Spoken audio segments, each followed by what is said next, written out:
What's up, everybody? Welcome back to the Top Flight Pod. You know what it is. You know what we're here to do. Back on screen today, beautiful Austin, Texas. I'm with my G Scott. Scott, welcome to the pod. But first, a little bit of an introduction to my G Scott. If you keep up with the What You Need to Knows on the We're Austin TV website, that's the person that's running them right there, my G Scott. But Scott, welcome to the pod. How are you doing today? I'm doing good. It's been a good long weekend. The weather wasn't absolutely terrible. Got to have some fun in the water. When visited a hot spring pool down around here, so it's been good. It's kind of last day of the long weekend vibes, but we're here. As an Austin fan, you could say it's good, but how about United fan? Because I do know that you're a Red Devils supporter. You can't I hide that. am. You can't hide that It tonight. it was it was a disappointing result. I never feel confident getting away matches or getting away points against Arsenal, especially once just the way the Premier League is with VAR and recapping everything is just you can't celebrate anything because you have to wait 5 minutes. Yeah, that's true. I know Eric is also super sad right now. Shout out to my G Eric, the stat and topic contributor of the pod. Whenever the final whistle blew, like he was calling me, blowing my phone up, talking about all this and that. The ref, the ref, the ref. I mean, when are United fans gonna just own up to it? I don't know, but hey, we're gonna actually talk about that here at the Never. end of tonight's show. But we got a lot to talk about, mate. I mean, obviously, FCito got playoffs. We're going to mention them. Julio Cascante with his call up. And then, of course, we're going to have to get into the New England Revolution match, which has had the fan base. I mean, instead of things happening to unite us, things just keep happening to divide us. I mean, if it's not Yes. wolf in, wolf out, it's are you happy with the point? Are you unhappy with the point? It's just a lot of division right now with Austin FC fan base, but we're gonna have to talk about that match because not only did things happen in the Twitter space, conversations took a crazy spin, but actual things happen in that game that we do need to discuss. Alex Ring did his Important thing, things. important things. Rigoni did his thing, and then also we're gonna have to touch up on Owen Wolf because there was mixed kind of emotions whenever that lineup came out and people realized that Owen Wolf was not there. I saw people mad that he wasn't there, happy that he wasn't there. So we're gonna get into that, but first, gotta plug in the pod, Top Flight Pod. Also, the website. Make sure to check us out, WrestleTV.com. Scott is in charge of the What You Need to Know. Always a good game preview ahead of match days. And the podcast, you can find us YouTube, Spotify, Apple Podcasts. If you can subscribe, leave a review, whatever you like. Leave a comment. Comments are also fun to like and respond to on YouTube. I think the last podcast has like 30 comments on it, and I love going through them and seeing what everybody's saying. So, That's awesome. uh, yeah, dude, so awesome. But all right, let's get into tonight's show. We got a lot to talk about, and we're gonna get into something maybe that we haven't touched up on too much on this pod, but we should touch up on them a lot more, and it's FCito. I wanted to start off the episode talking about them tonight because they deserve their praise. Why? Because they have clinched the playoffs. I think they got 3 games left to go. I mean, these Yeah. boys have just came in and just made the whole fan base happy in a moment where a lot of people have been kind of down, maybe burnt out a bit, kind of just out of their element, especially after the incredible 2022 season. This season, I feel like a lot of the fans have found comfort in the FCito games. Maybe. So, I mean, there was even a Tifo last match. Tejas is Yeah. Verde. That was awesome. Scott is going to tell us about it. But we're gonna mention real quick how Joe Hafferty scored his first goal of the season in the 13th minute to give Austin an early lead. The ball bounced around the 6-yard box, surrounded by a group of players until Hafferty was able to place it past the LAFC2 goalkeeper Maxime Crepeau. Don't be fooled. Don't be fooled. Maxime Crepeau, I mean, he did some absolutely heroic thing in the final of the MLS Cup last season. Y'all remember whenever he like risked his leg, broke his leg. It was like 15 minutes of like stoppage time. LAFC did end up winning it, and the people that I know in LA, they actually thank his foot for the cup. They legit have his foot as like a saint. They say thank you to the leg of Maxime Crepeau. We won the MLS Cup. So Uh, shout out to him. But Scott, you're hearing this. Joe Hafferty, the captain, scoring the goal that doesn't win the game just like that. They did go to penalties. It was 1-1. But the captain scoring a goal for FCito, ultimately one of the most important goals of their history, young history so far, because they did clinch playoffs. But what do you think of that, especially after such short time? I mean, there's a lot of success for these boys so far. yeah. Yeah, I mean, it's a great sign for the club. Especially like FCito is kind of in the last like month or so taking to playing younger players, Hmm. um, and that just is a sign of what has been growing here, that we've seen from the under 15s, even what they did in the Generation Adidas Cup. There's a lot of good players down there. And now that those players in the academy starting to get up to age, we're starting to see them break out in the first team. And that's where a lot of the excitement for FCito comes from. Like, it's in a smaller stadium, it's a little more affordable, so it has a little Hmm. bit different vibe there. Yep. And it has like a lot of just fun, kind of like almost like high school football vibes in a weird way. Also because you're rooting on teenagers, and so I think that's just like a lot of fun. I was happy to see the tifo that was a banner that was supposed to travel up to Dallas for the match, but because of the restrictions the front office put on our away section, it wasn't able to be displayed. So I was glad that it still Mm. like got to like. I'm glad that people got to see it because a lot of effort Yeah. and hard work went into it. So Dallas be hating. Dallas be hating. What can you say? always.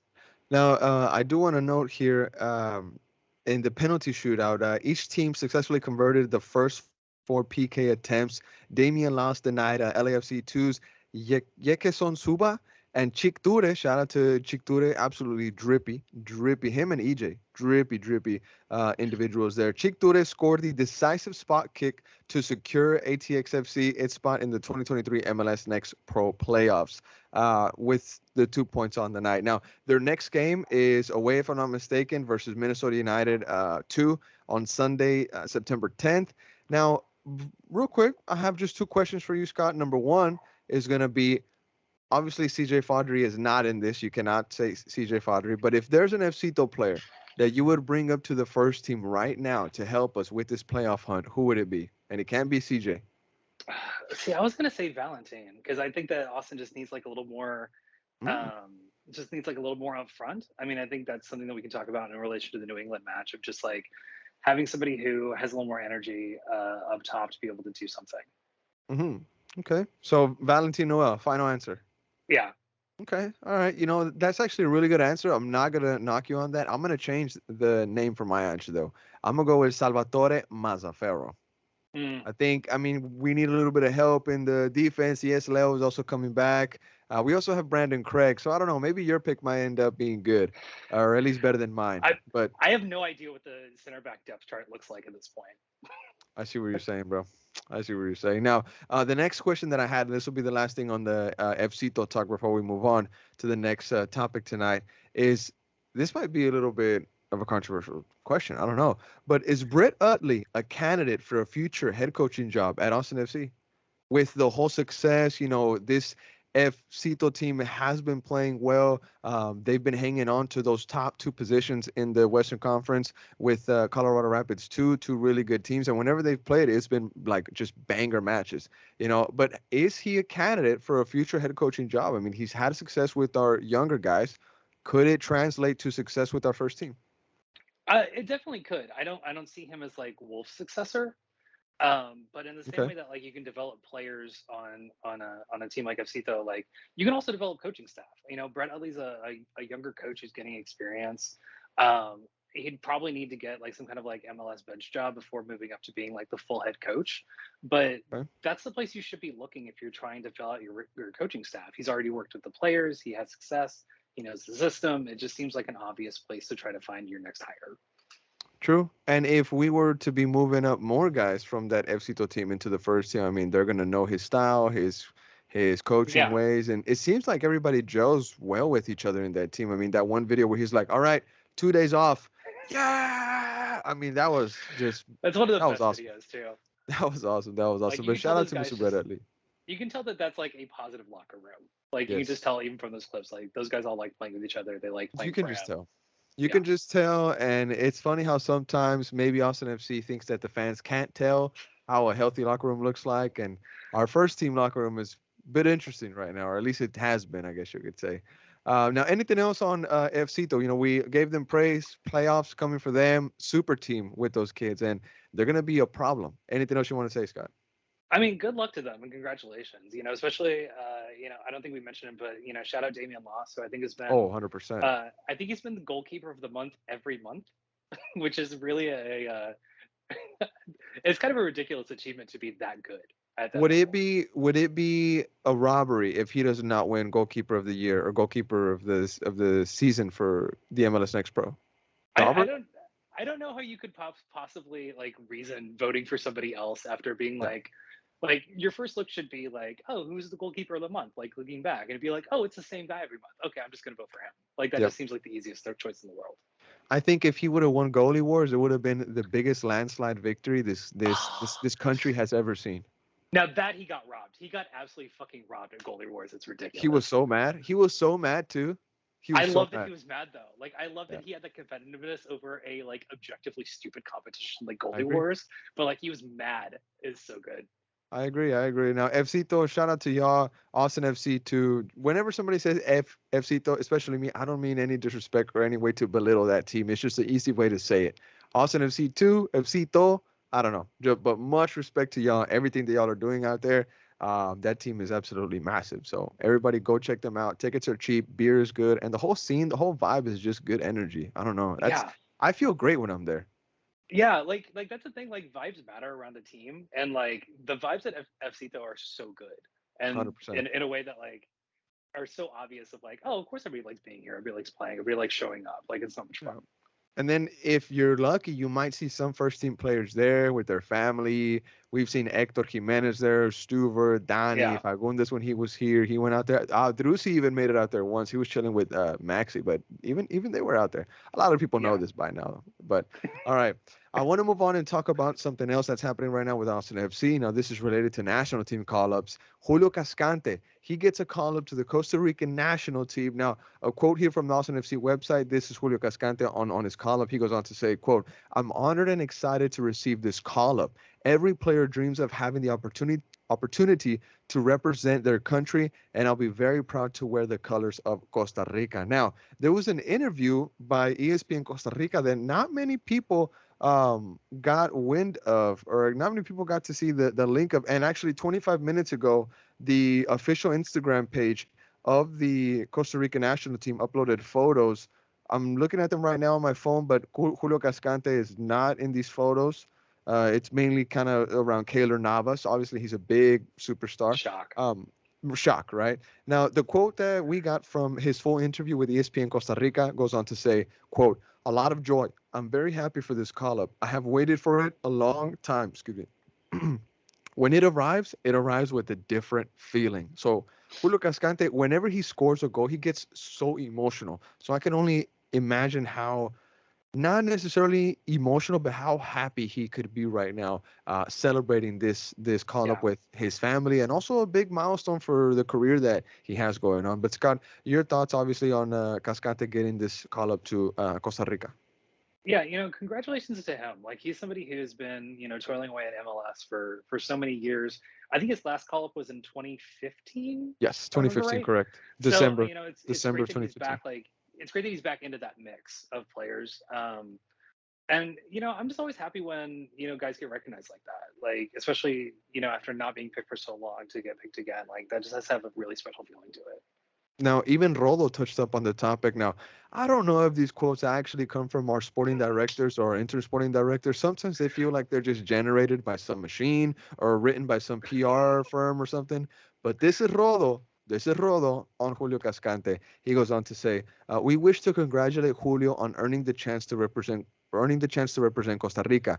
We look forward to watching him compete for Los Ticos in September." Now, if you're also interested to watching Julio Cascante and Los Ticos this month of September.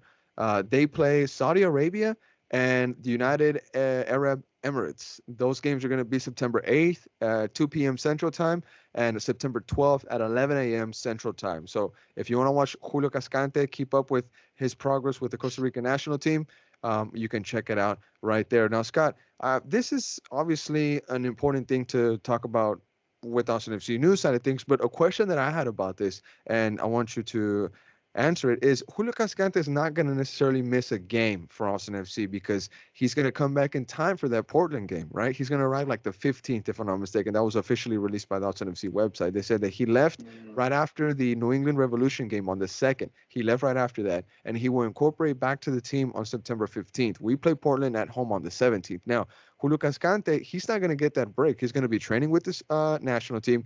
We don't know if he's going to start. Obviously, we're going to know whenever those matches play out. But let's say he does get minutes. Danny went to Venezuela and he got 45 and 60, if I'm not mistaken, right? If Julio Cascante comes back maybe a bit beat up, maybe a bit tired, would you be comfortable with the Leo and Hedges partnership Oh, absolutely, 100%. versus Portland? I Yeah, 100%. Okay. That's a defensive pairing I'm very interested to see on the field at some point. Not as a knock to Julio or anything, but I think seeing those two together would be good now that Leo's back healthy. Okay. I think the concern for Cascante coming back from national team duty is all the travel. They're playing in They're Newcastle, playing and I in think Newcastle at St. James Park versus Saudi Arabia, and then and in this Croatia, in yeah, Zagreb, and Croatia. that's a lot of travel to Yeah. do, and so I wonder how much he'll be, even if he doesn't play, just energy wise from doing all the travel and still training with the team and all of that. I mean, I'd love for him to get minutes. I'd love for him to start just for that recognition. And with 2 games, like it would make sense for the national team coach to try to play everybody, just to try I'm to gonna make need sure that he sees them. I'm gonna need you to use your connections in LB Slack, and I'm gonna need you to get the person that always tracks the airplanes, and we need to track that Costa Rica national team plane whenever they fly over the Atlantic and when they come back, because we gotta take care of Julio. We That's true. gotta keep an eye That would on him. be a really cool thing of like doing a like Julio greeting like at the airport if we could figure that out. That would actually Oh, be that'd really be cool. cool. That'd be cool. Hey, Yeah. you know what? Always thinking. I Always just thought thinking. of that. I'll get on LB Slack after this. There you go. Now, real quick, Julio Cascante, he has made 82 MLS appearances for Austin across the regular season and playoffs, contributing 8 goals and 12 assists. His 7 goal contributions in the 2022 season were tied for the most among all MLS center backs. Now, the good and the bad. Cascante gets criticized for his mistakes at the back, but he has a good offensive contributions. But to some fans, that's not enough, or they don't want that from him. They say, "Oh, he's an offensive center back. I want a defensive center back." I mean, where do you stand on that, Scott? Real quick. I mean, I think that all depends on the balance of your team and how you're trying to play. I think Julio at times gets asked to do things that are not his strengths. I think he gets left on island sometimes based on who his center back partner is. I think we got to see a lot of the best of Julio last year with Gabrielson, Mhm. and this Yep. season I saw a stat that him and Leo Vaisinen have only played 36 minutes together, and the bulk of those were against Seattle. Hmm. Or I'm sorry, after the Seattle match was only 36 minutes together, and so you kind of see that, and you're kind of like, would we have a different view of Julio this season if he had a more reliable defensive partner next to him, which he hasn't had. And that's been my take on him. I mean, we've seen maybe the best of him in 2022. I don't want to just write him off already, especially with the mistakes. I know. I'm not dumb. I see the the mistakes and the things that Julio Cascante does on the field, but I'm not just gonna write this guy because I know that he can be great. He showed me in 2022 the kind of player he can be now. Just like you said, Scott, and that's one take that I've always had. If he gets a good partner next to him, if he gels with that guy, we can see the best of Cascante because he might not be the best number one center back, but he's a good number two partner. So, can Leo Weissman be that guy? Can he be that Ruben, or is it going to be Matt Hedges? The competition with our center backs is going to start to heat up, whether the center backs Finally, like it or not, right? I mean, look, I'm just excited to have 2 healthy center backs, let alone 3. Like that's yeah, just icing on the cake for Austin at this point to be able yeah. to field an actual center back lineup. There's also, Craig there, but I mean, it's not like he's going to get any minutes. And I think I heard on Reddit there was some Philly fan that was really upset that their center back depth is not good, and we're not playing uh, Brandon Craig. So some fans in Philly might be upset that we got him on Yeah, loan and we're just not using him. Philly fans were mad when the loan happened, which is always Yeah, how I grade like how like a move is from another team is how the yeah. fans react. Brandon And so Craig you kind of has wonder like, support. He has a lot yeah, of support, dude. and so I just wonder like that move just in hindsight just seems so strange still because Mhm. he never played, and I don't like he was just it seemed like we were worried about needing another center back body, just anybody we could get, and he was the guy we were able to negotiate a loan for. Some people also said that Owen Wolf just needed a buddy. I don't know. I, It wasn't me, I but mean, somebody out there I said mean it. that's fair. I mean, having like, He was I mean, I bored. He guess was bored. He no. needed a I mean, bro. I understand getting bored. Maybe they had just like a really good bond during the under 20 World Cup. Like that Yeah. might be just be a thing.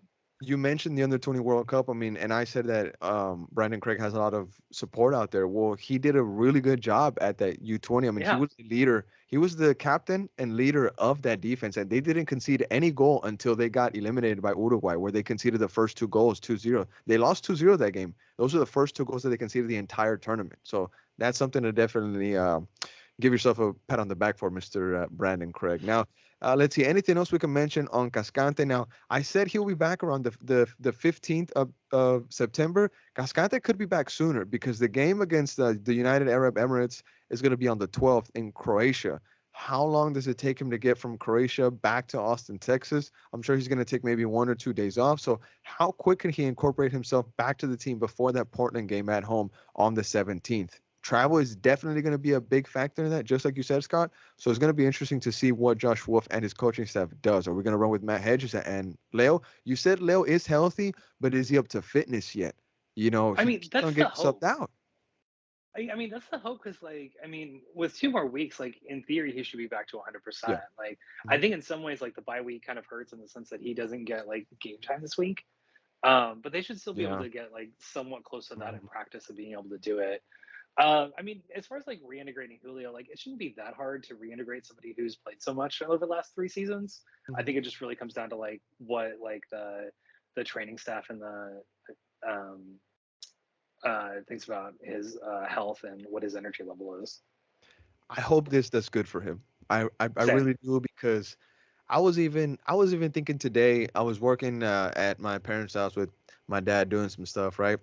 And I was thinking, we're gonna talk about Julio, his call up, and I don't know why I had this thought, and it was, do we have to sell Julio? Like, do we have to find a new home for him? Because I feel like maybe some fans are already writing him off or just kind of done with him already. They just want to see something fresh, something new. So hopefully this call up does well for him, gives him a new breath of air to his career, and he comes back and just murders it, just starts killing it. Yeah, same. I don't know. I, I Hopefully. I mean, I think fans just kind of do that. Like any player who stays around too long, like they start complaining about. Mhm. I He not did get a that big like raise. He did get a yeah, big race. Big race. he did. And it's interesting because all of Austin's center backs kind of all get paid the same. Like it Hedges seems like Hedges is yeah, on 900. Cascante yeah. is on 700. Vicenen is I forget what He was Vicenen six. gets. I think he's six something. He's up there. He's up there for sure. Yeah, and like Rado's prorated would have put him at like 600 some odd too of like what Mm. he had like while he was on his loan. Yeah, he was And so out you there kind of sit in there and the you're kind of 600s. like okay, we clearly budgeted X amount for center backs. We're going to spend it, and like we just need them to actually be healthy. Yeah. I think that extension for Julio brought a lot of pressure onto him, a lot of eyes on him. So I guess some of the criticism is, I guess, maybe quote unquote fair, you can say, but some fans have just made it personal at this point, and maybe some Oh journalists yeah, have also made it personal. Not gonna mention any names. But moving on to one of the next topics, my G Scott, here on tonight's podcast of the Top Flight, episode 113. So we talked about Cascante, we talked about FCito. Now I think it's time to talk about New England Revolution. yeah. Austin FC versus New England Revolution. Your overall thoughts on the match? Sum it up real quick for me, Scott. No, I think it's a really good point for Austin. Going into on the road to a team that I don't think has lost at home this year and are second in their conference That is and correct. stealing a point, like that's a point that I don't think anybody going into the match expected us to get. And with how close the West is, like every point's going to matter, and that's a big Hmm. one. Yeah. And so I did my duty as a podcast host, and I was listening to an episode of the New England Revolution point of view. I went to their side and I was looking for a podcast that covered the revolution. I found one. I started listening to it. I got like about 30 to 40 minutes into it, but the episode that I was listening to, I mean, it sounded like we beat these guys. I mean, they were absolutely defeated. They were upset. They were saying how they parked the bus versus Austin and how they couldn't handle our pressure. They were saying how this was 2 points drop for them. They were very upset. They even said that this could have jeopardized their spot in the CONCACAF Champions League. They said that these 2 points dropped because they were looking at this like an easy game, like a 3 point lane match almost, right? So they were saying how these 2 points dropped could hurt their chase for a spot for a CONCACAF Champions League spot berth. That's what they were saying in their supporter shield race too, I guess. They were kind of hinting at the fact that every point matters for them for that supporter shield chase and for that CCO chase, right? Now every Yeah. point matters for us too, but in a different sense for those last spots of the playoffs, I guess you could say. But it was just very interesting to hear their point of view and then listen to our fans' point of view. It's really cool to hear both sides. But I mean, after I told you that, Scott, I mean, what were your thoughts on that? The fact that the New England supporters, they're very pissed. I mean, it's definitely 2 points drop for them. Like, 'cause, I mean, 100%. whenever you're up that late in the game, you should be able to close it out. It's hilarious to hear them park the bus because I felt like Yeah. they defended Yeah. fairly deep the entire game and tried to hit Austin on the counterattack, which is how every team plays Austin, or at least like the smart ones do. And so that, like, I don't know, like that just makes me think that like they're just, obviously we're gonna have a different perspective because we watch Austin every match no matter what. Yep. But I'm sorry, I thought that New England just kind of played the way that teams should play against us. Okay. They were Um, definitely trying to like burn us in the back. They were just yeah, really trying to get that speed. like that was clearly the plan, was to defend deep with numbers and then break on the counterattack, and it worked many times and it worked really well for them. Yep. You know, they generated 2 goals, they generated a few other good chances. Like, I think, looking, if I was one of their fans, I would be disappointed that they dropped 2 points, but I wouldn't think that they like completely screwed up. Like, I think Yeah. this is a thing that happens in soccer sometimes. Like, the Yeah. other team will, get a deflected goal or score a golazo the way that like Ring did, and like that happens. It's soccer. It's definitely soccer. Now, before we get into the match, real quick, some notable events that I wanted to touch up on. Well, just one of them actually. Stuver becomes the first player to reach 100 appearances across all competitions for Austin FC. Massive achievement for Stuver. I know that he's very proud of it for sure. I mean, he's a guy that really cares about this club as an organization. It really just has like a whole. He's always doing things for the community, the laundry project, and many other things. But Stuver, 100 MLS, sorry, not 100 MLS, but 100 appearances for the club across all competitions. I think, he's been a good keeper for us, great keeper, I guess you could say. Lately, he's been maybe dropping the ball here or so. But what are your thoughts on Mr. Brad Stuver, Scott?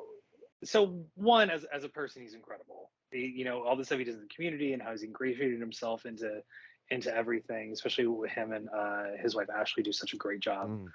Um, so I have a great stat for you. Oh, Since 2021, only 4 teams have outperformed their post shot expected goals against, which is the best stat for figuring out how many goals a team should score against you.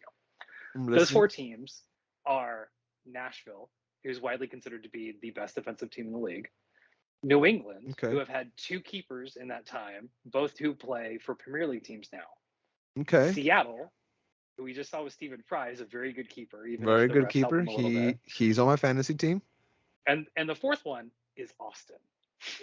with And Mr. all of Brad those Stuver. with Stuver. So Oh, this idea that like Stuver isn't a great goalkeeper is kind of misleading, just because of how Austin tends to play and the sheer volume of chances, in good chances, that Austin gives up just every match, which obviously we can just talk about the goal okay. from Saturday, the first one especially, of how, that's a situation where, he has no chance. Like like I don't know how you expect a goalie to save those when they happen over and over again. I mean, honestly, the goalkeepers listening to this podcast that have, played once in their life, they'll say he should have done better. He should, because when you look at the replay, I don't know, the ball passes a little bit too close to him. Could he have put the foot out? He just felt very vertical in that goal. You know, if he would have made himself a bit bigger, I don't know, could he have had a chance? But also, this is a guy who's never played goalkeeper, who is just, just rambling right now. But um, Stuver, congrats. 100 appearances for the Yeah, club. Massive, massive for that guy. I know that he has a lot of fans in Austin. He has haters also. Um, and unfortunately for him, he has pressure. He has pressure because yeah, Damian Loss is just knocking on that door. He's saying, hey, I need a chance. I need an opportunity. And there's a lot of fans that will agree with that statement. I know that his father probably will think of that too, because he's always, liking some stories that have to do with him always. Why not though, right? Dad right there, I right? But I love that yeah, this fan base looks at how the players feel based on what their dads do on social media. you got to follow them. You got to follow what they do. Fathers, mothers, um, fiancés, wives, Yep. girlfriends. I mean, Yep. we've gotten news from YouTube comments. You know what I'm saying? And we took it dead serious from YouTube comments, and they ended Uh, up being they ended up being truth. they do. They They always end ended up up being being true. truth. That's my favorite part about it. Like, Ended up being truth. yeah. All right, now let's get into the actual game. Now I got something to read off of here. Emiliano Rigoni and Alex Ring both found the back of the net, securing a valuable 2-2 away draw for Austin FC against the New England Revolution on Saturday night. Notably, Ring's equalizing goal in the 94th minute marked the latest ever road goal in the club's history. Furthermore, Austin FC's performance made them just the fourth visiting team in the MLS, it should be in MLS, to secure a point at Gillette Stadium this season. Overall thoughts? Did we touch up on the overall thoughts of this game yet? I don't think we did. I don't think so. I thought Austin played pretty well for playing on the road against a team that's been really good this season. I thought Ragoni looked good up top as the striker. Yes, I think he did. That I was one of think he those did. things of I think there's been a lot of questions in of the fan base of how does a striker depth chart look, and I kind of think Ragoni should either be at the top of it or second on it, especially Rigoni, because we seem to have a little more wing depth than we did. he's also, if I'm not mistaken, he's also in the same. Sorry, I just tapped my mic. He's also in the same age range of the other forwards, if I'm not mistaken. He's a bit younger. Yeah, He's a bit younger, but Rigoni is when the 29, 30. He just turned 30, if I'm not mistaken, right? that sounds right. Yeah, I think he just turned 30. I believe he was 29. If I'm not mistaken, he was 29. His birthday just passed. He turned 30, if I'm not mistaken. But that's something we could check up. I know you're searching it up right now. He is He's 30. 30. I thought so. Yeah. Now, all of our other guys, I mean, they combined for 99, if I'm not mistaken. 33, 32. Bruin is up there. Zardis is up Yep. there. Maxi is up there. Rigoni, he's a breath of fresh air at that 9. And I agree 100% with you. He looked really good at that 9. We're going to touch up on some of the highlights right now, and I know that he's going to get brought up for his goal. But first, minute 7, Stuver, big save. Lunkovic, who had an absolutely atrocious game. I mean, really questionable game. I know that he's a veteran of MLS. I know that he could do better, but against the Revolution, he got exposed. He really Yeah. got exposed. Now, Lunkovic loses the ball after the Revs press him. It was like a 3-on-1 situation. They march down the right side of the field and they find Carles Gil. His brother actually finds Nacho Gil, finds Carles Gil in the box, and he gets a shot off, and it forces Stuver to make a really good save. Now, luckily for Stuver, that shot went right at him. If that is angled anywhere to the left, aimed anywhere to the right, maybe it could have gone off of a defender, but Stuver did really good, and he just had to put his hands up and just send it to the corner kick. But any thoughts on Stuver's quick save there?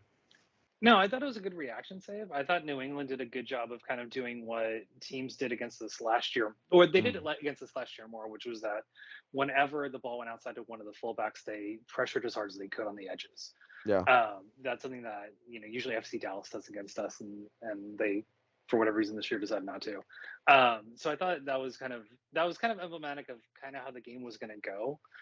You mentioned that Lundqvist didn't have a strong game. I agree. I think that they kind of targeted pressuring him to try to keep the ball on that side as much as they could. I got a question real quick before I go into the next highlight. Bruce Arena he's in an interesting situation with the Rebs. He wasn't on the sideline, correct? Bruce Arena, because he's still Yeah, like suspended or like something. they. That's what I wasn't sure about because I don't think they mentioned on the broadcast. They just kind of ignored it. I Um, thought I heard a bit of chatter on it in the pregame discussion because they did kind of camera out to the bench area, and the coach for the New England Revolution was sitting down, and it wasn't Bruce. So I did remember that he recently oh, got suspended over something. I think you got yeah, it. he still got suspended for inappropriate language used toward a referee. So that is a Sounds like ongoing. Bruce Arena. Sounds like Yeah, Bruce Arena. Sounds like him. Actually, when I was growing I up, forgot about that news story completely. growing up, I had a coach very similar to him. His name was Steven Tapia, and he talked to the referees the way he wanted. Like he was Mourinho before Mourinho was Mourinho, I guess you could say. I don't know. Mourinho is also very old, so I don't know. But Tapia, great coach. Now, next highlight, minute 10, Drusy misses a header. Nick Lima finds Seba. by himself in the box, but Drusy kind of mistimes it. Maybe he takes his eye off of it at the last second and his header goes wide. Now, I was very frustrated with this instance here because we have mistakes in Cascante down the field. Well, when you know that we have a bit of a liability back there, you cannot be wasteful with chances. Austin FC doesn't have the luxury of being wasteful with their chances. We just saw what happened to Dennis Boanga and LAFC. You waste those chances, a team like Inter Miami out of nowhere will make you pay. And Seba, you got to put those into the back of the net. Got to put those into the Yeah. back of the net. I was surprised that he didn't even get it on frame. And I know that he definitely wants that one back. 100% Oh, Seba 100%, wants that one absolutely. back. I mean, He, and that was go and that ahead. was like one of like a few that like Nick Lima had of like really good crosses that just did Yeah. not get converted. Yeah. And you just kind of feel for like Nick Lima, who's just like doing like workman like stuff on the wing of just like getting the crosses in and just that has to be frustrating to just like not see those get converted. Nick Lima, John Gallagher, workhorses. Yep. Absolute workhorses. No complaints to those guys. No complaints to those guys this season at all. They've been doing absolutely really good work. Now, alrighty, moving on to the next highlight right here. Uh, we got minute 26, the goal. Rigoni scores. Maiji Rigoni, and this was a really good goal. I want to break it Oh down yeah. just a little bit. The pass sequence from the center backs, it was like a sequence of like 10 or 11 passes. It reaches Danny. Danny obviously looks up, finds Alex Ring. Alex Ring carries it forward about maybe 5 yards. He opens it up to John Gallagher, who very intelligently puts the ball back into. I don't want to say it was on the ground, but it wasn't also mid height, like to the waist. It was dropping at the same time. And Rigoni, he had that is a striker's finish. All you got Yeah. to do is just get a foot on it, aim it towards goal, and any kind of touch on it at that speed at in that area will make the keeper uncomfortable and will probably force him to make a save. They have goalkeeper drills nowadays where they have like those little kind of bubble thingies on the ground right in front of the goalkeeper and they just throw the ball to the ground and that kind of like ricochet bounce, the goalkeeper has Mm, to react to it. This is exactly that kind of drill. yeah. Rigoni, you could say maybe he gets a bit of a lucky bounce, but when you are in those areas, maybe you're expecting a bit of a lucky touch, a lucky bounce. The finish wasn't 100%, but it still went into the back of the net. I was very happy with the movement also because he makes a movement, Yeah. he makes a quick step to the right and he anticipates both defenders. Maybe you could just say one of the defenders and Gallagher really places it in the perfect spot. But your thoughts on this goal? Yeah, no, I think the movement's the thing to keep in mind the most. And I think that's one of the reasons why we would look at him playing as a striker more is that his movement is so much better than Zardes and Abruti and Bruin, who really kind of try to like float into the back post and hit headers. And he brings something different of somebody who really can play the ball to his feet at and create Yeah. chances. And he also just has more pace than those guys. Like he is Hmm. just a faster, quicker player, and he's going to make the defense, be much more wary about movement and what's going on around them. And I think the goal is really emblematic of why he would be successful up there. And also, shout out John Gallagher, who just like Yes. no matter where you put him, dude puts in a great job. He gives his full effort. Like Yeah. he had a really strong game against Ben Sweat the entire night. Like that was not a match that Ben Sweat looked good in or clearly didn't enjoy himself, all because of Gallagher's work. And if you look at the passing network, which I included in the notes, you see that Rigoni had a bit of a link up with Gallagher right there in the middle and with number 8, Alex Ring. So Rigoni working well with Gallagher and with Alex Ring. You also see a very strong link up connection on that right side. That right side was probably the most dangerous for us because the left side was a bit of a liability with Adam Lunkovic. And also Coach saw that. Coach ended up taking him out later. Oh yeah, yeah, But and I go mean ahead. we've seen these passing network graphics before of how like isolated like the Awesome FC strikers are, Mhm. and so just seeing one that like actually has a link up between the striker and other players is such a nice thing to see. We've had some scary passing network Yes, maps this season. So to see something like this, it's a bit of a breath of fresh air. We've seen some yes, bad ones. We've seen no link up between the striker and yeah, others. And I don't want to, Zard is my G, but It is what it is. It I old mean, days. shout out Danny Hosen who had the first one like that of just like 9-0. It's tough. Danny Houston, wherever he's at, officially retired, I think. Yeah, he did. He retired. He had the post. All right. Now moving forward, because this literally happened a minute later. Minute 27, Revs equalize. A minute after Rigoni scores, Chankalai, who impressed. And this is funny. I want to send a shout out to my friend, Texas Citizen, who his take this season is that Austin FC is the team of first this season. If you need the first Oh, win fuck. on the road, Austin FC got you. If you need your first goal of the season, Austin got you. If you need your first anything of the season, we've been that team, and it's been very frustrating. But this guy, Chankalai, if I'm not mistaken, those were his first two goals of the MLS season or the MLS campaign, or the first two with New England Revolution. I think that's the stat was checking, but that was mentioned in the commentary. But this was literally a minute after. Now we're gonna have to park the bus and talk about this here just for a minute or two because there was a lot of conversation. Was this 100% on Cascante? Nick Lima was also there. You were talking about that, Scott. We also have to mention how the service is not being stopped going into the box, which in that spot, in that area where I'm talking about, you have Valencia, you have Leo Weissenen, and I think Dani Pereira, Adam Lunkovic could have maybe had an influence in the ball, making it into the box. But Cascante was last man. Cascante does go to ground trying to get that ball, trying to poke it out the way.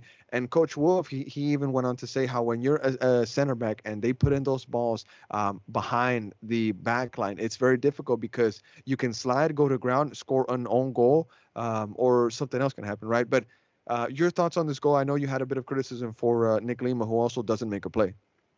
Yeah, I mean, whenever you have two defenders back there who don't make plays on the ball, that's difficult, especially when at least one of them should have been marking the goal scorer. I think it's kind of emblematic of like how Austin fans tend to focus on Cascante's mistakes because they are usually very obvious. But you know, it's very rare that any one player is ever responsible for the goal against. You see, Leo miss a tackle further out. There's not enough pressure on the service across, which is something that Yep. happens over and over again when you watch Austin FC games. Is the field players don't do enough to put pressure on those passes, and they just let them pick it out. And yeah, I mean, I'm not sure what Julio's trying to do. I'm not sure where he was trying to kick that ball. I really don't. But it's tough that Austin we see so many times Austin get goals scored on them like this in Hmm. times where the defenders get put into uncomfortable positions. And Yeah. I think we overlook or we put a little too much blame onto our own players being in those uncomfortable positions because we don't see our team do that the other way because Austin doesn't try to play quickly on the counterattack. They don't try to hit a ball behind the defense. They take so much time to let it's almost in a very like weirdly like old fashioned sporting way of like, oh well, we have to let the team see what our cross is going to be. We have to Yeah. give them an extra second to organize themselves and make sure they're marking everybody instead of just being like, haha, we kicked it behind you, which I think that like Austin needs more of in how they play. 100%. And even Rigoni touched up on a bit of the way that the team gets back in defense. He goes on to say how they aren't doing enough defending from the front because it all starts there. Starts in the Yep. front. And I think that's actually spot on. But I do want to see Julio Cascante clean it up, pick it up, Yeah. because at this level, especially being a national team center back now, he just got his call up. Some of the mistakes that he does have with this team are a bit schoolboy, and he does need to pick it up. But I'm not just going to absolutely write him off because he is going through a rough patch of form. I mean, we've seen that in every player across every league, and we've seen Yeah. how important he can be to a campaign like 2022. So hopefully Julio Cascante cleans it up. I mean, maybe I'm one of Also to his update Chunkalai, those were his two first MLS goals this season. thoughts so. Thought so. But I'm probably one of the last few people left in Cascante's corner. You can say that, oh, he's just trying to be friends with the player. I'm not even friends with the guy. But whenever you see quality in a center back, you just don't give up, I guess you could say. Anything else Agreed. you want to add on him, mate? No, I totally agree. I mean, I think it's just something that's going to happen. Sometimes it happens to Cascante more than other center backs. I think than we see for the reasons Mhm. I stated before, but also because like that dude is always near where the ball's supposed to be. Like that's where he's supposed to be at all Mhm. times. Is actually like making the plays and getting there as opposed to like being off like 5 yards away or something. I will say this though. I will say this. Cascante is not the best center back we can have for this team, but he's what we have right now, and we're gonna have to stick it out for however many months we got left of the season, and hopefully Rodo makes the best decision moving forward. Because one thing is for sure, nobody is safe on this team. Nobody. Oh, nor should anybody be. I mean, even 100%. going up to Driussi. I mean, I think some of this is the fault of us as fans as well, because like even to call us out on the own show, like we didn't talk about Cascante's defensive stats when we listed his stats for him getting a call up. We listed his goals and assists, and Yeah, so like when you're that's a problem. judging the defenders based on their offensive stats and stats inherently, like your view of them is going to get skewed. Now there has been an argument out there saying, "Oh well, Cascante keeps messing up. Send him to the FCito team." I guess you could say. That could be something that could solve the problem for some. However, I'm on the boat that that would absolutely crush this player. I think it's a bit unnecessary. Sending him to the bench would be more than enough. The argument about Kip Keller Yeah, being sent to FCito is the fact that he's a very young player and he's very similar player profile wise to a lot of the guys that are on that team. Cascante yeah. would stand out like a damn elephant in a room, I guess. Like hearing Maxime Crempeau is on the LAFC2, that's the same thing that I would think of hearing Cascante is on the Austin FC2 side. It just doesn't make sense. No, that's not the point of the team. Like I think that's kind of the thing. Like you talk about like Kip being in the same position as guys. He is, because he. I think Austin did a disservice to him last year by not sending him out on loan or somewhere he was going to play more, because that's Mm, the only way he's going to get better is getting field time, and mm. you can't get that on the bench for a first team that's trying to win. You just can't. Putting him down to FCito is just a. I mean, unless you're just trying to like use him as a ringer to try to like win like the FC like the Mhm. next pro title, like there's no point in doing that. Okay. Now, I guess one more last thing before we move on to one of the next highlights here. Um, how much do you put on Cascante for that goal? Like, could we, because we also talked about Lima. Are you giving him like 75% fault on that goal, or is it higher? I mean, I'd still put it at like 80% his fault. Like Okay. ultimately, like he was still the one who like Should have missed the done play better. right before. Yeah. Should have done better. 100%. Alrighty. Now, going on to one of the next highlights here, we talked about the Revs equalizing goal. Now, they go up 2-1, minute 46. This is right after the second half started. Corner taken quickly. Shout out to the Liverpool fans. Corner taken quickly by Heel. He finds Chankalai in the back post, who absolutely dunks on Adam Lunkovic. And I mean, dunks on him.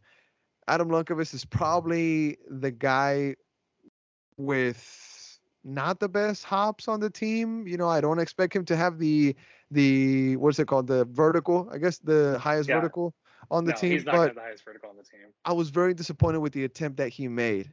Josh Wolf touched up on this in the press conference. He said how Adam Lunkovic, he's obviously not that big guy, but he needs to be making contact with this player. He needs to know where his man is at to try to make him uncomfortable, because it was just way too easy in the air for Chancalay to get his second goal of the season of MLS. So, I mean, whenever that happens, body language, everybody head down. People were very upset. In that first goal that they scored, I didn't mention this earlier. John Gallagher looked absolutely pissed. If you go Oh back and yeah. look at the replay, he is pissed. He kind of is thinking Julio Cascante makes a play. When Cascante doesn't make the play, he's like, "Wow!" And then when they score the goal, he's just like throwing his hands everywhere. But I mean, that was all of us, 100%. Now, when they No, score the that second goal, go ahead. yeah, no, that match had like the most I've seen of like players not involved in the play getting angry, like Hmm. very obviously angry in Yep. reaction. Because on the Austin goal, one of the New England players does that in almost the exact same way. Yeah. 100%. Now, going back to the 46-minute goal by the Revolution, the corner taken quickly. People were saying Stuber could have made a play on this. I don't see it. I think it was a good cross in. We were just sleeping. Like I said, corner taken quickly. We just weren't ready. Makes me think, where's the halftime talk? Did a halftime talk even happen? Was it there? Was it even had? But the Revs go up 2-1. And yeah, our guy Adam Lunkovic just gets absolutely dunked on. Now moving forward, minute 50, what is it, minute 58? Sebastian Drusi's free kick forces a good save from the New England Revolution keeper, but it's going too central. I don't think it was really a threat. It was just a matter Yeah. of the velocity on that shot. I think it was just more speed than anything, but a good shot. But this one is the big one. Minute 68, Danny volleys and it Mm. hits the post. Now, if this would have gone in, everybody would have gone mad. Danny likes to score bangers. Thinking back to the goal he scored against Charlotte when it just hit that top of the bottom of the crossbar and goes in. But that was definitely a moment that had us, on the edge of our seats. Now, minute Yeah, the 83. announcer. Sorry to Go interrupt. ahead. The announcer said something like Herrera against the woodwork with violence or something like that. He had a great Vicious, call. vicious, Vicious, and it really vicious. was like that was one of those that like you really heard it and like you Yeah. could tell that like it was shaking afterward, and that would have been such a banger. I mean, if it was just a little bit more to the side, what was it? A little bit Oh more yeah, to the left, it would have yeah, gone off the post and went in. 100%. 100% would hundred have gone percent. off the post and went in. Now, minute 83, Owen comes in and he's very close. I'm sorry, he doesn't come in minute 83, but in minute 83, he comes close to shutting up his haters. Now, I say that because he has fans out there, and I gotta be neutral for his haters and for his fans, I guess you could say. But he's very close to shutting up his critics, his haters, because he has a bit of a laser of a shot, goes into the bottom corner, makes the keeper, forces the keeper to make a great save, and it goes out to the corner. So big ups to Owen there. It was looking good, and maybe this is what those New England fans are talking about parking the bus. Now, minute 94. I said that Owens was the. I'm sorry. I said that Danny's was the big one. Well, this is the monstrosity highlight. I guess you could. This is the absolute. This is the big one. This is the one that could never fail. Minute 94. Alex Ring, golazo. In the dying minutes of the match, Alex saves the coach's job and rifles a shot in the back of the net to make it 2-2 for the night. And it was very interesting because Alex Ring could have been lazy on this. He could have been lazy. He could have let the ball fall to Owen because Owen was in the path of that rebound because Nick Lima crosses it in. Will Bruin, it kind of goes off of his ankle. I guess you could say he got the assist if I'm not mistaken. And Alex Ring steps up, says, you know what, I'm getting this one. And just half volley, the ball bounced and it rose up a little bit, just back of the net. Probably one of the nicest goals Austin FC has scored this season, if I'm not mistaken. But Scott, your thoughts on Alex goal? No, I mean it's a great finish. It's definitely not something you'd expect of the like, oh, Alex Ring scores with his left foot from the top of the box to win to get a point. It's not something you'd really expect, but at the same time, like I think Austin doesn't have enough of that. Just like, hey, let's just hit it hard at the goalie. Yeah. Like, there's value just in doing that, especially at the end of a game when you have so many people up in the box where you can get a rebound. And I thought also just like I thought Ring had a really strong game.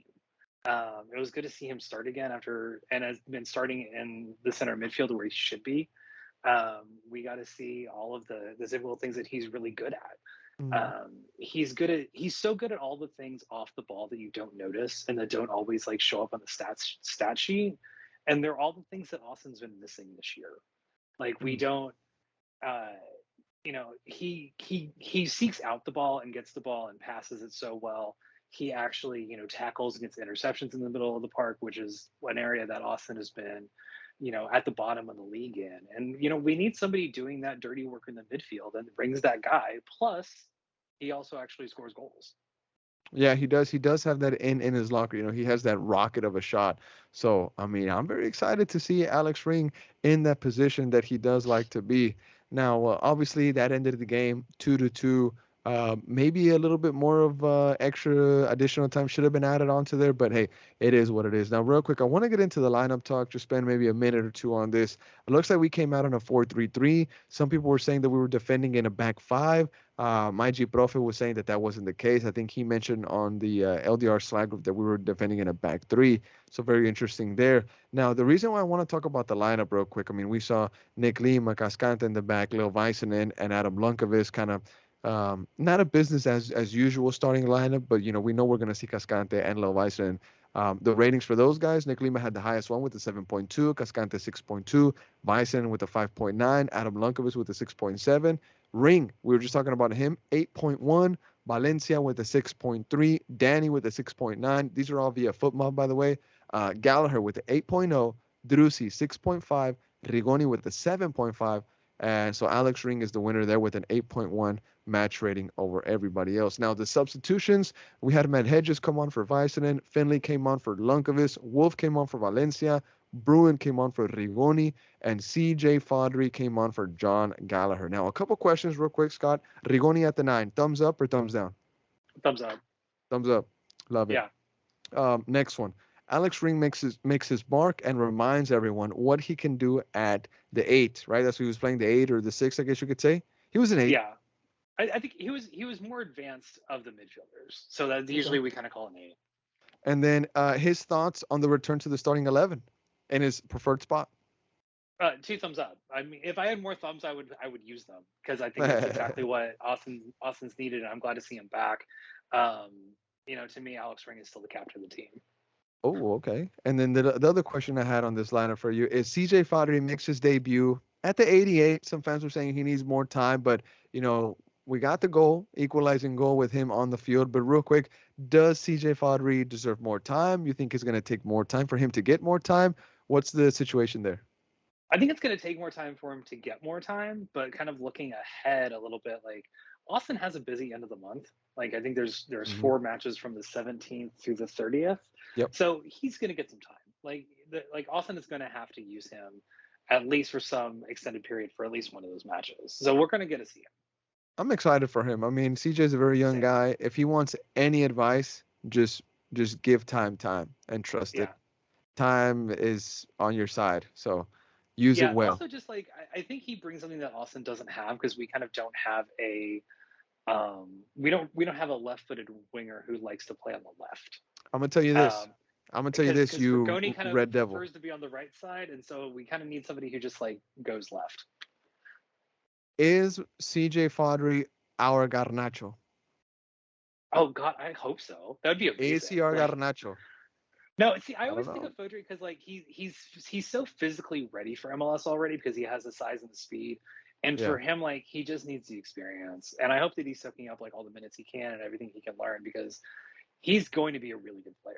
Like he is somebody Okay. you can tell is going to be a like consistent MLS starter as long as injuries don't get him or something like that. He's also one of the few individuals that walks this earth, and you could just tell by his body language that he has that dog mentality.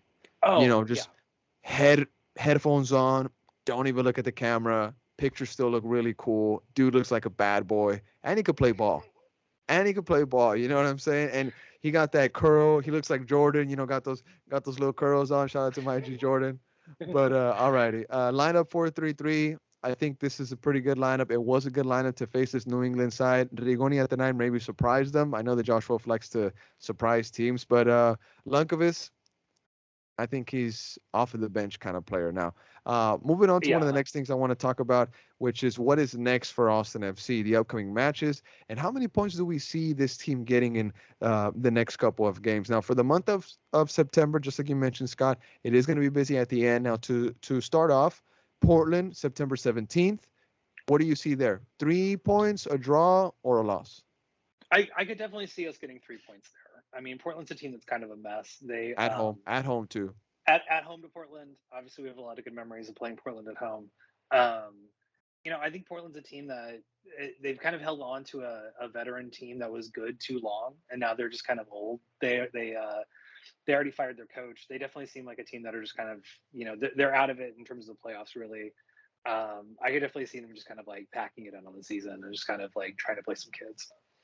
Red Bulls New York away from home, September 20th. 3 points, 1 point, or no points.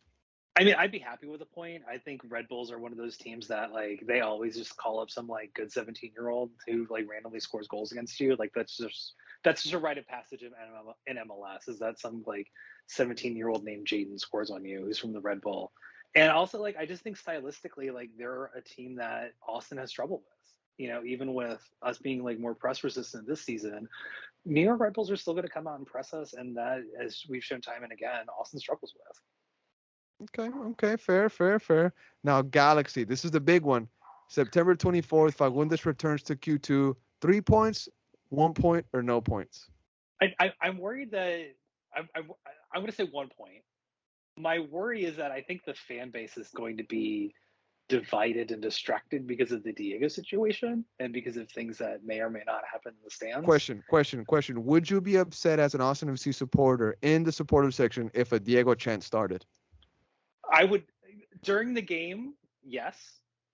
Pre-match, especially like I'm not sure if everybody who listens is aware of this, but the supporter section will yell "sucks" after every away player's name gets announced. If you yell "sucks" at Diego, there will be a fight. Like, I legitimately think that will be a fight in the supporter section if people do that. I think that would be a good time to show our appreciation for what he's done for the city and the club, since we weren't able to do that in a like effective way. Okay. Okay. Really good take I on there. Really good yeah, take. like my dividing line is I just don't think you should ever do a chant for an away player in the home section during the match. I think pre-match For is sure. fine. If Diego Small comes club over and like mentality. Small club mentality right there. the smallest club mentality. Smallest. So if Diego like, I mean, if Diego comes over and like claps at the fans or something, like we absolutely should applaud back, kind of a thing. Like I wouldn't be surprised by that, but I just don't think we should be chanting for away players during the game. For sure. For sure. Even though we love Diego at the Yeah, top five pod, we love Diego. At Wrestling TV, we love Diego. But we can't have a Diego chant mid game, before game, after the game. Diego. yeah, 100%. exactly. 100%. I'm sure he's gonna come over to us and clap. I'm sure he is. I hope so. That would actually feel pretty good. Like that would give us Wholesome. like a sense of closure since like the fans didn't get to Wholesome. say goodbye to him. Wholesome. I wonder who's gonna get his shirt. Who's gonna Oh, somebody's gonna I get didn't his think shirt. about that. Somebody's That'll gonna be get interesting his to shirt. see. It We might should. be it might be Ray Ray. I got my money on Ray Ray. I got my money on him. Come on, Are we Ray Ray. gonna do a betting pool? I think we should do a betting We pool on should do a this. betting pool. We should, but a Yeah. secret one, so it doesn't affect the winner. It Oh has yeah, to yeah, be yeah. has to be We have to secret. make sure Diego and his dad don't see it. They see everything, mate. They see everything. Shout out to my G Washington. All right, moving on to the next one, real quick. Colorado, September 30th. I might be there. I'm still working on some minor details, see if I'm going to be able to go or not. This is a place that is special to me because I was in Den Verde, and it was just a magical feeling that I haven't been able to replicate in an away match yet, because I also was at the Western Conference Final, and you can just imagine how I felt that day. But September 30th, Denver Yeah, Rapids away. 3 points, 1 point, or no point. it has to be 3 points. I think this is definitely when you look at the rest of the schedule. I think this is one that you have to look at and say we have to get 3 points here if we're going to make the playoffs. Mm. So similar I to mean, the New England Revolution, that saying, being, hey, we need to get these points. I see what you're saying. yeah, I mean, they're wooden spoon runners right now. Like they're 19 points in, um, sorry, 19 points in 26 matches. Like that's a team that you have to beat. All right, my G Scott, we're at the end of the Austin FC segment for tonight. We touched up on all the topics that we had. Is there any other words you'd like on the Austin FC segment before we go into the top flight jet? Hopefully, Primo hasn't left us yet, because he's legit in Europe touring right now. He was in Austria, he was in Italy, if I'm not mistaken. But anything else you want to say on the Austin side? No, we're good. I think we covered everything. I think so. I think so. Good luck to Julio. Get your head right, clean it up, because I mean, these fans, they have pitchforks and they're marching. They're marching with pitchforks and torches, and they're trying to get Julio, man. They're trying to get him. Yeah, congrats and good luck to the FCito guys. Yes, yes, yes, yes. It's like if Julio is what's his name, Dracula, and everybody's just walking up to that castle, and everybody's trying Dracula, and Julio's just Frankenstein, trying but to yeah, Frankenstein. There you go. I'm sorry. I'm thinking of the movie yeah, yeah. Van Helsing. You ever seen Van Helsing? Oh yeah, yeah. It's a great Great movie. movie. Great movie. Absolutely great. All right, now going on to the European side of things, um, I'm a bit upset at Eric. I'm a bit upset at him. I'm not gonna lie, because I was hoping to see Man United and Arsenal notes, but I guess since he's a Man United fan, he did not put any notes here for that match. Now, he must be hurt. He must be real hurt. But first, we'll start off with Real Madrid, just real quick, brush up on them, because Jude Bellingham is making it impossible not to talk about him. I keep saying we're not going to have a Real Madrid segment because I don't want to sound biased, but Jude Bellingham is just making it tough not to talk about him. Just real quick, Real Madrid finally played at home, and it's at the new renovated Santiago Bernabeu. Now, I've been telling my little brother that we're going to go see Real Madrid, but we're going to wait until the new stadium is finished. It is now finished. I think it's time to go. It's one of my dreams to go see the Santiago Bernabeu. And now with the new stadium being done, I mean, I just want to go even It's more. gorgeous. It's It's absolutely gorgeous. beautiful. Of like, and it's a perfect example of how to update a like older stadium to make it look modern and Yeah. nice. It is an old stadium. Yeah. Old, but they've preserved it so well. I mean, they really played it the right way. Kudos to them. I mean, Florentino, the organization, Real Madrid. I mean, I know that they get criticism by a lot of people around the world, but you got to give them credit for their marketing side. I mean, Oh, jeez. 100%. They do such. I mean, that's the thing. Like, I mean, I root for a club that has impoverished owners who can't contribute anything, and so Hmm. it's really rough to see like how great Real Madrid's been able to do with the Bernabeu, Hmm. and also to sign Bellingham. Like it was so obvious. Like he is, even people who watched him years ago could tell that that dude was going to be a star, like Oh yeah, high level star. Like he is the guy that England fans have been waiting for. And future captain of England, oh, future captain. he absolutely should be. Like he is that guy who just by his presence on the field will elevate any team he's on. Whatever it costs to pay him, you spend just for Worth every the penny. privilege, Worth every just for penny. the privilege of having him on your team. Like Worth every just penny. whatever it takes.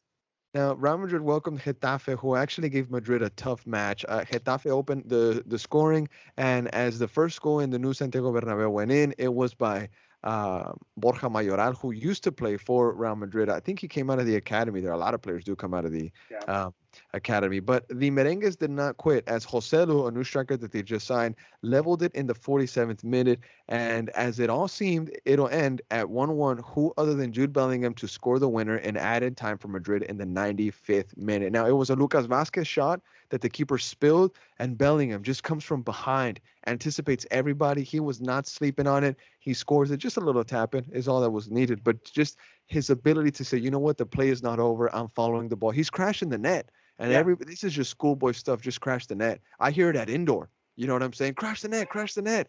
And Bellingham just applies one of the most basic laws of the game, and he gets the 95th minute winner. And also, real quick here, ooh, this is crazy. Getafe has signed Mason Greenwood on a loan. Eric has here in parentheses. He says, "Hernan, you hate Mason Greenwood. What are your thoughts?" I do hate Mason Greenwood. I mean, obviously for the disgusting allegations that are out about him. I don't know if you can call them allegations anymore because there's audio of it and stuff like that. There's a whole transcript Yeah, of it becomes really weird because like there is audio and video of it, and so it. like calling them allegations is I was gonna say gaslighting, but really it's just wrong. Of like, It's there not wasn't a like there wasn't a allegations conviction, anymore. so It's more than that. yeah. I mean, here's the thing: like, it shouldn't be allegations. Like, we have evidence that this happened. Like, Facts. there's actual Facts. physical evidence. There's all these things. I wish United could just like have a normal day every once in a while because we just don't. Because there are also allegations against Anthony that came out Anthony. earlier today, Yeah.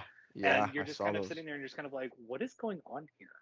Well, I'm glad Greenwood's gone. I'm glad that the United board, did the right thing and listened to the fan base who was pressuring them against it. But it's also sad, like looking at it from how Austin looks at building the academy and all that. Greenwood has played at United since he was like 8 years old. Like yeah. he's somebody Little that like kid. people at the club have known for 15 years. Mhm. And having to make a decision like that, I know isn't easy, but I'm glad that they made the hard decision. It's tough. It's tough. And, especially whenever you have kids that come in through the system, when they commit actions like that, when they commit things like that, I mean, it's a very tough decision. But I think United, at the end of the day, they made the right move 100%. Yeah. But Getafe, they pick him up on loan. I mean, kind of on brand with Spain right now in La Liga, especially with the whole president of the federation kiss, and the way that they've treated Vinicius. The the blow up dolls that have been hung from bridges with his jersey on. I mean, La It's Liga is a wild. bit of a mess. It's a bit Yeah, of a mess. there definitely needs to be some like serious cleaning there, especially with like their football association. I was kind of I was surprised because all the rumors I had seen of Greenwood all had him going to Italy or Turkey, and so Mhm. I hadn't seen any like of the Getafe rumors until like it happened. Mhm. Good luck to him. Maybe he can turn his life around. Maybe he can understand that what he did was bad and apologize for it and all of that. And hopefully, comes around and grows as a person, as a player. Mhm. It's just a sad situation for somebody who has so much promise. I think that's one player that the world is gonna miss out on. Like what he could have been at United was probably Yeah, like a monster because a lot of United fans, it was very tough for them to let go of Mason Greenwood because I think they were stuck on the idea of what he could have been. yeah. Like Because what he even could when he have was been. like 15, 16, like the United fans who follow the academy were like, "This is the guy." Like they were Mm, pointing, like they were even like, really? yeah, like Wow. there's a United blog I follow that does like a season preview every year, and I Uh-huh. looked back for like because they've done it for a few years, and I looked back to one like 5 or 6 years ago in the academy, Mhm. and they were like, "Remember the name Mason Greenwood?" Like they wrote that like in the preview, and you're like, "Oh yeah, like he's that guy." Legit remember the name Mason Greenwood. This is gonna go down in history, honestly. Now, all right, just last couple things on Real Madrid. Only two Real Madrid signings have ever scored in each of their first four La Liga games: Jude Bellingham and CR7. That's hell of a company to be in, Mr. Jude Bellingham. Wow. And now the last thing I'm gonna read off of Madrid, it says Jude currently has 5 goals and 1 assist. I mean, hats off to him. He's right now he's keeping us alive because we don't have no striker right now. And Jude Bellingham's magic, I wonder how long it's gonna last because we cannot rely off one player. Vinicius is out with a hamstring injury. He should be back after the international break, but it's still going to be tough. We can't rely on also Vini either, and Mbappe didn't come, but it is what it is. Now I want to go into the EPL real quick. Um, we have notes here on Chelsea. Chelsea, after spending 1 billion British pounds in transfers over 1 year, Chelsea are still repeating last year's run as they lose 1-0 to Nottingham Forest. New transfer and ex-United player Anthony Elanga scored the Nottingham winner in the 48th minute. Chelsea had an open goal chance but bottled it, and Nottingham went back home with 3 important points. Chelsea currently sit in 12th in the league, same position they ended last year's season. Last time Chelsea beat Nottingham Forest was January 5th, 2020. Since then, they've played 3 times, 2 draws, and 1 loss for Chelsea. Shocking. The last time Nottingham won at the Bridge was a 2-0 win back in January 25th, 1995. That's a couple months before I was even born, y'all. Crazy. I'm August 17th, 1995. Chelsea have won only 7 games in 2023 in all competitions, not including friendlies. Scott, any thoughts on Chelsea before we go to Man City real quick? You know, Chelsea's a great example of how like structure and consistency matters, especially in football. You can't just try to overturn your team every year or every 18 months and expect to just magically get new results. Like things take time. Things take consistency to be able to build. You can't just swap out a new striker every year and expect it to just like magically change what your team is. Now, you know what? We're going to executive decision skip Man City, and we're going to give a bit of Good. a shout. Going to give a bit of a shout to Spurs because Spurs have been playing well. Spurs went to destroy newly promoted Burnley at Turf Moor 5-2. Son getting his hat trick, beautiful goals too, in the 16th, 63rd, and 66th minute. Romero goal in the 47th minute, plus a lovely Madison goal. James Madison, big ups to him. In the 54th minute, sealed a great performance by Spurs. Burnley did score in the 4th minute with a Foster goal and a 49th minute consolation Brownhill goal. Son, with 104 goals, now has scored more Premier League goals than his idol, CR7, who ended at 103. So big ups to Spurs. Eric with just like the best little stats. Shout out to Eric. 103? That seems Yeah. so low. Yeah, well, he wasn't there that long. I mean, Yeah. yeah, 103. But shout out to Eric for these Wow. little stats. But shame on you, Eric, for nothing on United or Arsenal. And that's the last game that we're gonna touch up on tonight. So, mind you, Scott, you're a big United fan. Obviously, the result was 3-1 for Arsenal, but that's not really the whole story because I've heard conversations saying, especially from the Rio Ferdinand pod, he has a podcast called A Vibe with Five, if I'm not Yeah. mistaken. Really good podcast. But on that pod, they were saying how Arsenal was bad. And they were saying how United, especially Garnacho, could have won it. The goal was called back. But United, maybe not everything out the window. I mean, there was some good moments, but Arsenal at the end, they got 2 really late goals, and it makes the scoreline look different than what the story could be.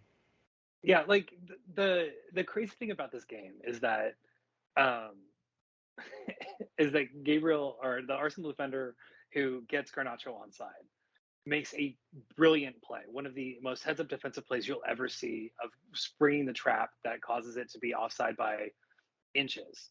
Hmm. And that saves the entire game for them. Just that little move of like getting out of the way saves the entire game to where Garnacho's offside. I thought he was offside live.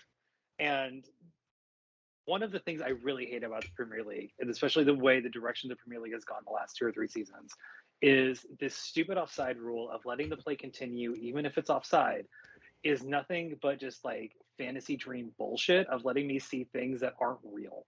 And I'm tired of having to wait for minutes after a goal is scored before like really feeling like I can celebrate. And I wish they would just go back to the old system, and partially just because like, and this isn't just because of this specific Garnacho situation. I don't feel like VAR is implemented well there. I don't think they do a good job of it. They change the rules on it all the time based on what happens, and the way that they implement it is really hurt their game. Okay, that's a really good Also, take. I did think United played well. I thought that I think as much as like there's a lot of doom and gloom around the club based on how their players are playing and all the controversy with the owners and all the controversy with um, Old Trafford and what's going on there. I think that what's actually going on the field is actually going pretty well 4 games in. Hmm. I think Ten Hag has a Okay. plan. I think he has a better idea of how to play and how to play modern football that people give him credit for. Okay. I think the biggest problem United have right now is their roster is either a little too young or a little too old, and they kind of don't have enough players who are in their primes. But I am very excited to see what an attack built around Garnacho and Hodgson looks like in like 2 or 3 years, because I Eric think those two guys together could be really dangerous. Eric was close to being here tonight for this pod. Unfortunately, he had dinner. But he would agree with a lot that you're saying right now. He's a big United fan, huge United fan. We're gonna have to link soon so we can all chat. Maybe go get a bite to Oh, eat. Maybe get 100%. some like pizza, on Top Flight. Just swipe the card. But I do want to ask you. I do want to ask you this: was it a penalty or not? There was a controversial penalty that was not called. Was it a penalty or not for Manchester United? I I think based on precedent, it is a penalty, but I'm not sure it should be a penalty be called, if that Mm, makes sense. Like okay. I think this is one of the things that we get into trouble with in the Premier League is what is a penalty and what's called a penalty are two very Hmm. different things. Based on and so I think we kind of get bogged down in this because you see it on Twitter and everywhere on social media afterward is they'll be like, oh well, this wasn't a penalty, this wasn't called, blah blah blah, or this was. And there's so much inconsistency in that that at this point, like you could just throw a dart at a board on whether or not it's a penalty. Look, I'm gonna just read just a couple texts that he was sending me after the game. Look, this is Eric talking Man United. Look at that. You see that? I'm telling you. I'm Him and I telling need to link you. up. He is passionate. Look, he was saying, let's see, and sometimes I do kind of like lead him on. I do kind of like push his buttons. I'm not gonna lie, but one of the last things we'll Shock. we'll mention tonight um was like let's see, I said, especially with the whole Sancho deal, right? um I sent him Eric Ten Hag is a virus, and then he says he's a virus for having control of the locker room. So you think it's fair for players to be above their manager like at Austin FC? And then he says football now is an embarrassment of people and players that think they can have the authority over the manager. That's Eric, obviously sending shots at Sancho for the statement that he did put out. And let's see, I think that's. Yeah, that was a wild statement for him to put out, Mhm. especially because like so much of the preseason was him playing as kind of like a false nine, and then the season started, and that's just not happened. And Yeah. so it's just one of those weird things of like, well, why were we doing that? Like, what was the point of practicing that in preseason if you're not going to use it during the season? Eric is very pro Eric Ten Hag. I mean, they're both Erics, but he's very Yeah. pro Ten Hag, very pro Ten Hag. So, Scott, that'll be it for tonight's episode 113th of the Top Flight Pod. So I do appreciate you coming on here tonight, my G. Definitely gonna have you on for more episodes as well. And we got something cooking. We're gonna have more info out for the fans. We're gonna have some more coverage coming out as we look into the next season, 2024. Already thinking into what we got coming forward for y'all in the future. So again, thank you everybody for the listeners. If you can subscribe on YouTube or wherever you get your podcast from, and leave a review, leave a comment. We can have a chat in the conversation. Scott, any final words you'd like to add? No, just I'm looking forward to being back in Q2 in 2 weeks. Oh, me too. Me too. Some people were like, "What? We have a break?" Yep, we got a Yeah, 15-day break, 14 days now maybe, but FCito in between. We can enjoy that yeah. at least. It gives us full chance, full attention toward FCito. And Cascante's call up. We're gonna mention that also. But all right, everybody. Either have a good morning, continue having a good rest of your day, or have a good night, wherever time you're listening to this podcast. I'm Hernan. Thank you, Scott, for being here, and we'll see y'all soon. Have a good night, everybody.